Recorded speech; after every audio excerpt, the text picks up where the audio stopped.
My position is that the black woman's disrespect and rebellion against the leadership and the authority of the black man is a direct cause of the breakdown in our black family structure. It's not an attack on black women. And of course, there are many black people who consider those fighting words because as black women, we have never been subject to the kind of examination that our men have been subject to since we have been here. We have been somewhat protected and shielded from any kind of critiquing about our personal behavior, whereas our men have always been up for examination. Yeah, we have some serious relationship problems that nobody has been able to address us on because everybody wants to pretend that this is not going on. You know, over 60% of our women are single, widowed, separated, or divorced. They don't have a man. I just came out of Florida and they got a housing complex that the Urban League built, which is a black organization that is for women and children only. They say they don't allow any men in there. I didn't have time to deal with it, but I talked about them real bad. That's the silliest program I've ever heard of. You know them women that had men if they got a bunch of children. They need fathers. They need protection. We hear about the drug problem that we have in our projects across the country. It's one of the major places that we have a drug problem. You know, we talk about the great strength that we have as black women. Well, the welfare department don't rent government apartments to single black men. Those apartments belong to black women who are allowing this to go on in their home.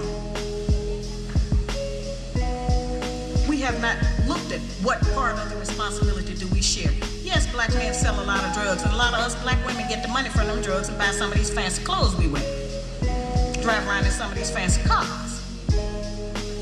He is not doing these things alone and without support from us, whether they are good or bad.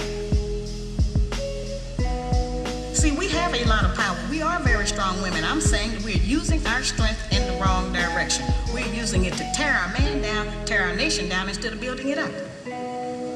Having an education and a job does not necessarily mean you have a successful life. I keep telling black women that to raise a child, they say, well, I provided with food, clothing, and shelter. That's not raising a child, that's maintaining one.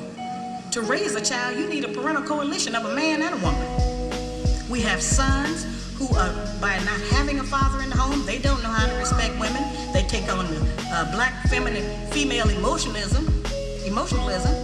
They become bitchy, they're doubtful, they're indecisive, they can't make a decision. They don't know what to do about being a man because we can't teach them that. We don't have that knowledge.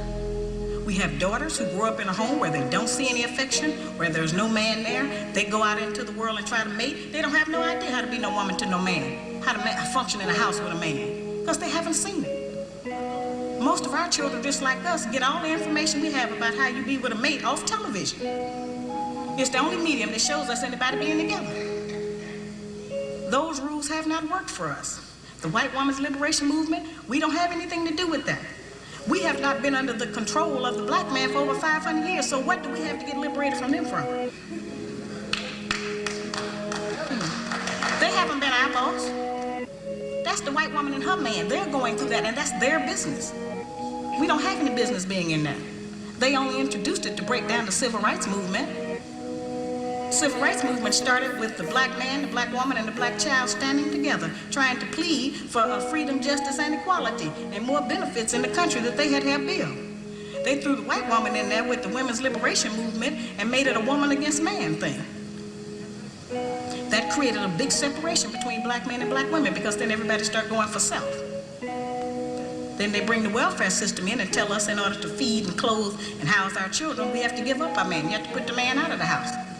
When the white farm wife goes to the government for subsidy for the farm, they don't tell her to get rid of the farmer, they keep that family together. But in the black community, they make it a requirement because they want to keep endorsing into the black community that the black man is no good and that he is not deserving of respect, he is not deserving of us letting him give us any protection or instruction, and that we are better than them. The major responsibility that the black woman has had on the earth for the trillions of years that we have been here has been one of nutrition and birthing children. Those two things have a great deal to do with the survival of any people, the reproduction of the nation, and feeding them the proper food so that they can live. Those are very important jobs. Those are very powerful positions. It puts us in a position to decide who's going to live or die and how slow they're going to die by what we feed them. We have a very powerful position. That's not a small role that we play. We have just been taught to misrepresent and misuse that power.